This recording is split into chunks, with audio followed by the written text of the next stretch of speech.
اعوذ باللہ من الشیطان الرجیم بسم اللہ الرحمن الرحیم۔ السلام علیکم۔ آج ہم ہر دعا قبول کرنے کا آپ کو ایک طریقہ بتائیں گے، ایک سمجھ لیں وظیفہ ہے، عمل ہے۔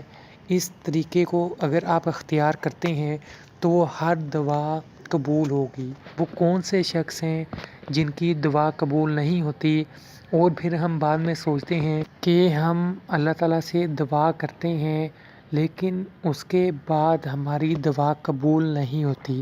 حدیث مبارکہ میں کیا ارشاد ہے؟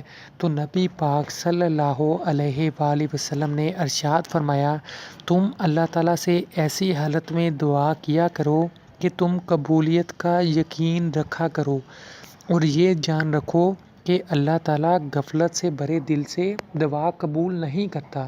آپ خود دیکھ لیں کتنے لوگ ہیں اللہ تعالیٰ سے دعا ہی نہیں مانگتے۔ اگر کوئی شخص چاہتا ہے کہ وہ جو چاہے اللہ تعالیٰ اسے عطا فرمائے، ہر انسان کی کوئی نہ کوئی ضرورت ہوتی ہے، کوئی خواہش ہوتی ہے، اور یقیناً اللہ تعالیٰ ہی ہر دعا کو قبول کرنے والا ہے۔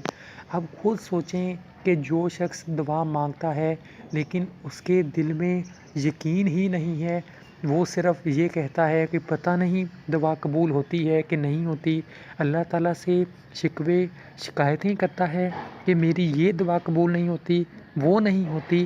ایسا انسان کو نہیں کرنا چاہیے۔ اگر ہم چاہتے ہیں کہ ہماری ہر دعا قبول ہو، نبی پاک صلی اللہ علیہ وآلہ وسلم نے فرمایا ہے، جو شخص اللہ تعالیٰ سے دعا نہیں کرتا اللہ تعالیٰ اس پر غصہ کرتا ہے، یعنی اللہ تعالیٰ ایسے شخص سے ناراض ہوتا ہے جو دعا ہی نہیں مانگتا۔